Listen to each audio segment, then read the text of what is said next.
कहते हमने राम मंदिर बना दिया, हमने आर्टिकल 370 हटा दिया। भैया उनसे पूछो ना इकोनॉमी का क्या हाल है, क्या हो गया ये रुपया की वैल्यू, डॉलर पर हम क्यों चल रहे हैं, डॉलर सर नहीं। हिंदू राष्ट्र को कैसे देखते हैं पंडित वीरेंद्र शास्त्री जी? आप तो जैसा किस्म का नाम लेते हो यार, ये चोर चुरकट उर्कुट है ये लोग। भारत संविधान से चलता है, भारत बाबा साहब अम्बेडकर।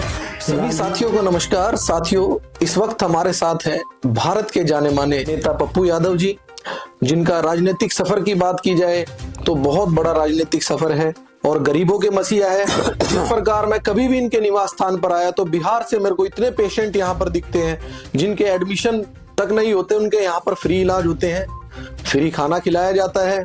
और की सेवा की बात की जाए तो इनका नाम बहुत ही विख्यात है। पप्पू जी, आज आपका बहुत बड़ा एक राजनीतिक सफर हो गया है और यहाँ लोगों का तांता लगा रहता है, सेवा भाव आप करते रहते हैं।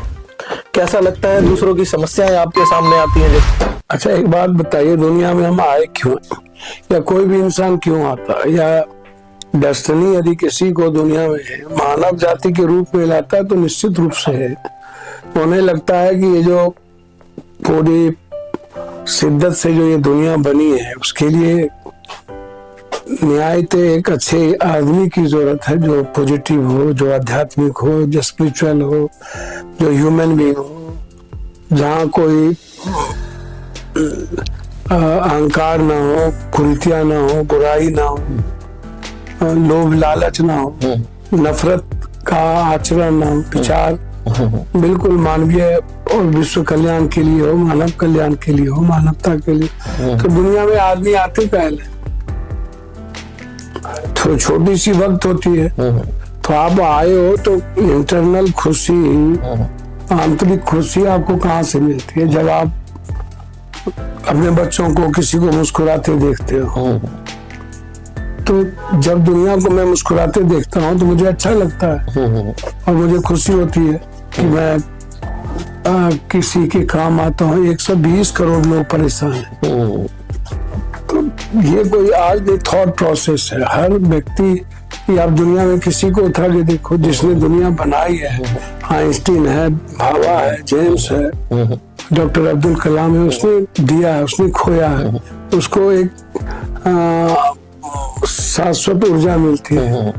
इस तरह शिव को देखो, नानक को, बुद्ध को, कबीर को, राम को, कृष्ण को, रहीम को, मोहम्मद को, वाल्मीकि को, जिसको भी देखोगे उसने अपनी चीजों को खोया है, उसने वो इंटरनल ऊर्जा, उसने खुशी दे पाई है।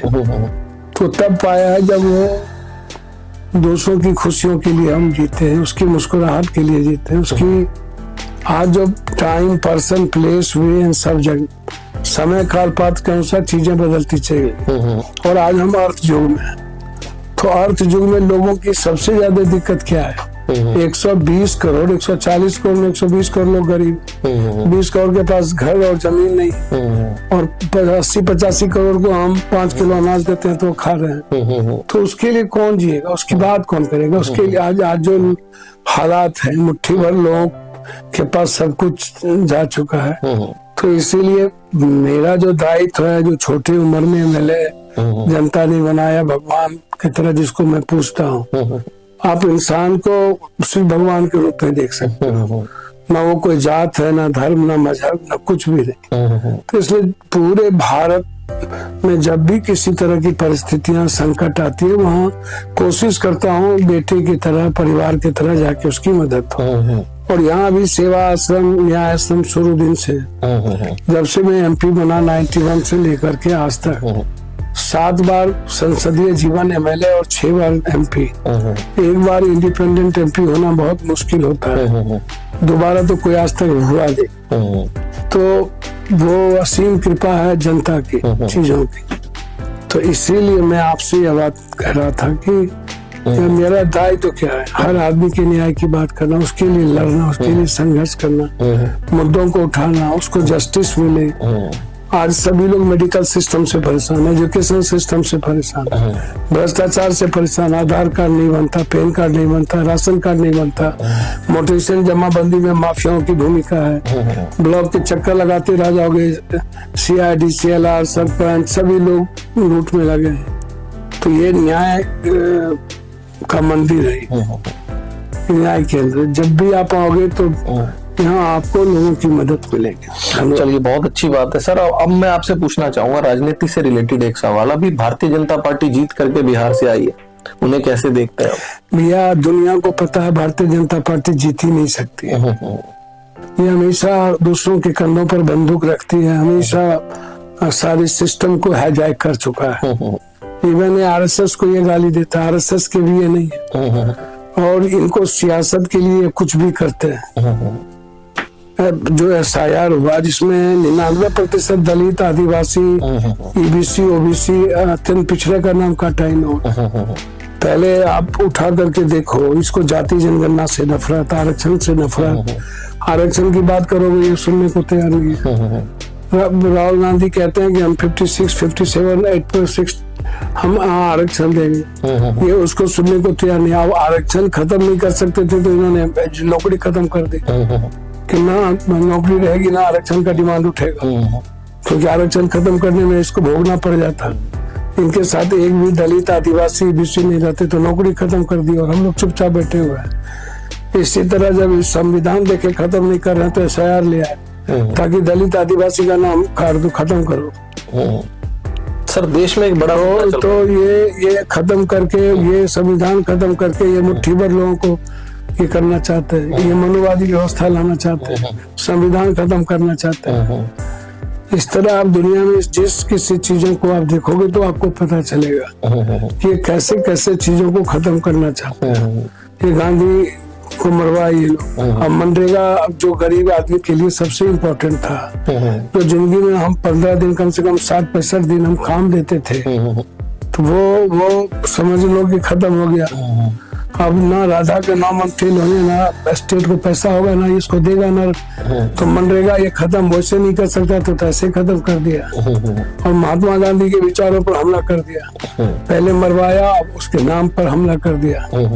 तो ये पूरी की पूरी कोलैप्स करना चाहती है। तो इसीलिए ये चुनाव डेमोक्रेसी में अब सबको पता है कि EVM मशीन नॉमिनेशन के बाद बनता है, वहां पर नीचे में स्क्रिप्ट लगता है, मशीन लगती है कि कौन कौन लोग नॉमिनेशन दिए, तो कौन कर रहा है। तो इसीलिए ये कभी नहीं चुनाव जीत सकते। एकदम बेईमानी से चोरी करके, लोगों का अधिकार कत्ल करके, लोगों को वोट नहीं डाल करके, बाहर से 15-15 हजार आदमी एक ट्रेन से ले जा करके 10,000 रुपया का लोभ दिखा करके सर वो कहते हैं हमने राम मंदिर बना दिया, हमने आर्टिकल 370 हटा दिया। भैया उनसे पूछो ना इकोनॉमी का क्या हाल है, क्या हो गया ये रुपया की वैल्यू, डॉलर पर हम क्यों चल रहे हैं, डॉलर मेरी क्या हो गई, शेयर मार्केट का क्या है, ब्लैक मनी का क्या है, GST का क्या है, नोटबंदी के बाद क्या हस हुआ, कोरोना में मेरा क्या हस हुआ, हमारी महंगाई कितनी किस परसिपा पर है, मजदूरी का क्या स्थिति है, हमारा एजुकेशन सिस्टम क्या है, तो वो पूछो ना। सर हिंदू राष्ट्र को कैसे देखते हैं पंडित धीरेन्द्र शास्त्री जी? आप तो जैसा किस सब का नाम लेते हो यार, ये चोर चुरकट उर्कुट है ये लोग। भारत संविधान से चलता है, भारत बाबा साहब अम्बेडकर, गांधी, नेहरू, सुभाष चंद्र बोस, सरदार पटेल के सोचों से ये अलग अलग विचारधारा का कंट्री है, संस्कृति है, अलग अलग तहजीब है, अलग अलग हमारे आध्यात्मिकता वाले लोग, मानवतावाद वाले लोग हैं। इसलिए सबकी कल्पना छोड़ो, सनातन को मानने वाले हम लोग हैं और सनातन की बात करते हैं। ये अब हम आइंस्टीन बाबा जेम्स की बात नहीं कर रहे, हम सब ये चोर चुरकुट बाबा, टपोरी बाबा सब की बात कर रहे हैं। ये अभी एक तो बाबा नहीं देखे, चोरी इंदिरा का 350 करोड़ का शादी किया है वो, ये बाबा है ये लोग। अभी जो राजस्थान में शादी किया है चोर चुरकुट सब, ये कौन है, इसकी मार्केटिंग कौन कर रहा है? धीरेन्द्र का, ये बीजेपी, मोदी जी, इसकी कौन मार्केटिंग कर रहा है?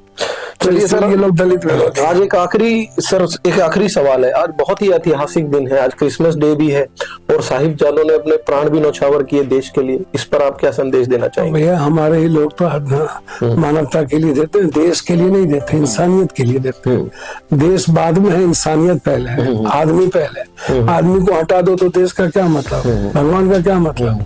तो पहले मानवता की बात करो ना, इंसान की बात करो ना, गरीब की बात करो ना, उसकी खुशियों की बात करो ना, उसके जीने की बात करो ना, उसकी इकोनॉमी की बात करो ना।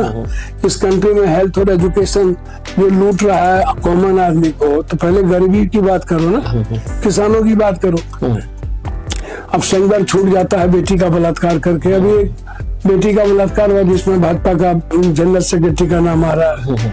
तो जो बात आप कह रहे हो, हमारे लोग हमेशा कुर्बानी दी है, शुरू से लेकर के आज तक। जब भी हुआ दुनिया में हेमोसेपियन और सेपियन के बाद हम आए दुनिया में, हेमोसेपियन और सेपियन के बाद हम धरती पर आए। तो हमारा सबसे पहला आराध्य गुरु सदाशिव है, कृष्ण है, वाल्मीकि है, सब लोग हैं, बुद्ध है, नानक है। सभी लोगों ने वसुधैव कुटुंब की बात की, सर्वधर्म संभाव का बात किया, सार्वभौमिकता की बात की है। हमारा देश वसुधैव से भरा हुआ है और हम दुनिया के लिए जाने जाते हैं। तो इसीलिए हम संविधान जो हमारा गाइडलाइंस है उस पर हम लोग चलते हैं और उसकी बात करेंगे। हम मनुवादी व्यवस्था को लाने नहीं देंगे। ये संविधान खत्म करके फिर से मनुस्मृति को पैदा करना चाहता है और इस कंट्री में जिसकी संख्या सबसे ज्यादा, उसकी भागीदारी, साझेदारी, उसको पीएम सीएम मिलना चाहिए। वो सवाल ना उठे और उसको मिटा दिया जाए, इसकी ही तैयारी है।